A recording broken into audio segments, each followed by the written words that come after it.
আমরা এখন অবস্থান করতেছি ভিসি চত্বরের ঠিক সামনে। পিছনে যে বাসগুলো দেখতে পাচ্ছ সেটাই হচ্ছে আমাদের ঢাকা ইউনিভার্সিটির যে বাসগুলো, আর পিছনে যে ওই যে বড় যে গাছটা সেটাই হচ্ছে ভিসি চত্বর।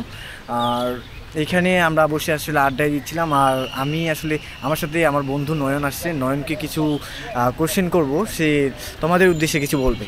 তো নয়ন, তুই জুনিয়রদের উদ্দেশ্যে কিছু বল যে তারা কীভাবে প্রিপারেশন নিলে তারা ভবিষ্যতে ঢাকা বিশ্ববিদ্যালয়ে চান্স পেতে পারে বা তাদের জন্য আসলে ইফেক্টিভ হবে। হ্যাঁ, যে জুনিয়রদের মানে কবে থেকে আসলে প্রিপারেশনটা স্টার্ট করা উচিত, মানে ইউনিভার্সিটি ফার্স্ট, মানে যখন তারা ইন্টারমিডিয়েটে পড়তেছে তখন থেকে, না ইন্টারমিডিয়েট পরীক্ষাটা শেষ করার পর তারা আসলে শুরু করবে? আসলে আমি যদি বলি যে জুনিয়রদের উদ্দেশ্যে যেটা বলতে চাই, যে আসলে অ্যাডমিশন প্রিপারেশনটা আমাদের যেটা নেওয়ার একটা দরকার সেটা হচ্ছে প্ল্যানিং ওয়েতে, ঠিক আছে।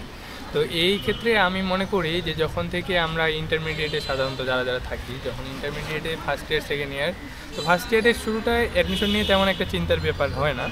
যখন আমরা ইন্টারমিডিয়েট যখন সেকেন্ড ইয়ারের দিকে আসে, তখন আমরা একটু মোটামুটি যদি একটু বেসিক আমাদের যে ধারণাগুলো থাকে, আমরা যদি এই ধারণাগুলো নিয়ে থাকি তাহলেই মোটামুটি হয়ে যায়। আর তবে পড়াশোনার ক্ষেত্রে যেই জিনিসটা ফোকাস করতে হবে, যে আমাদের বেসিক লেভেলে যে নলেজগুলো আমাদের যে জানার দরকার, প্রতিটা একটা চ্যাপ্টার ওয়াইজ যখন আমরা বেসিক নলেজ বলতে আসলে তুমি বোঝাচ্ছ যে ইন্টারমিডিয়েটে যেগুলো পড়ানো হয় সেগুলাই? হ্যাঁ, এটাই হচ্ছে যে সাধারণত আমাদের ইন্টারমিডিয়েটে যেই টপিকগুলো আসলে পড়ানো হয় সেই টপিকগুলোরই আমাদের শর্টকাট বা একটু চিন্তা ভাবনা করেই যদি আমাদের ভার্সিটি অ্যাডমিশন টেস্টে আমরা যদি চিন্তা করি তাহলেই হয়ে যায়, ঠিক আছে।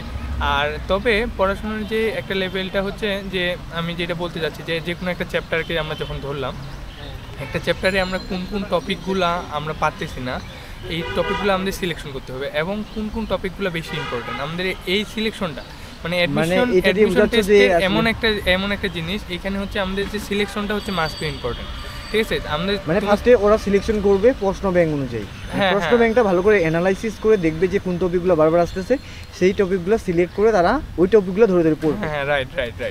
তাহলে এটা হচ্ছে, আর আমি এমনটা কাউকে বলবো না যে আগে তোমার হচ্ছে যে এসএসসি রেজাল্টের উপর ফোকাস করতে হবে, ঠিক আছে। এসএসসি রেজাল্ট তুমি যদি বেটার করতে পারো তাহলে তোমার জন্য অনেক কিছু অপশন আছে।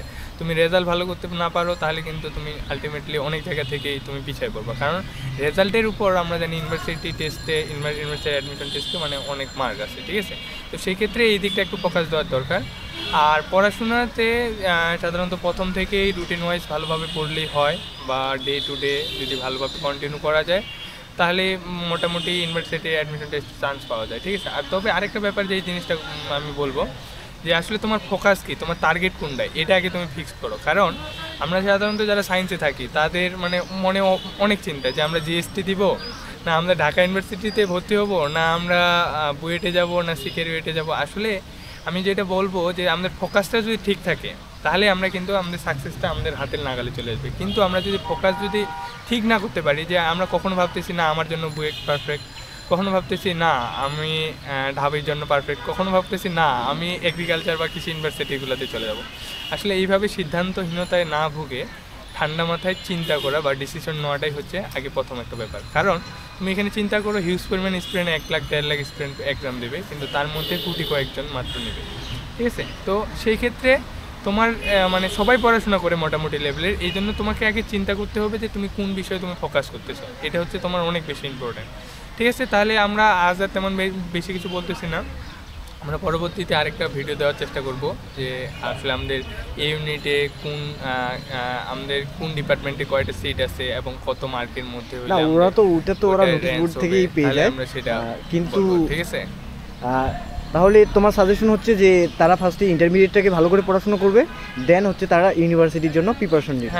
তো আজকে আমরা এই পর্যন্তই ভিডিওটা রাখতেছি, আর তোমাদের নেক্সটে যদি কোনো কিছু জানার থাকে তাহলে অবশ্যই কমেন্টে জানাবা যে এরপরে তোমরা কী জানতে চাচ্ছ, সেটা নিয়ে আমরা ভিডিও দেওয়ার ট্রাই করব। আর আজকে হচ্ছে এই পর্যন্ত, দেখা হবে অন্য কোনো ভিডিওতে। Good bye.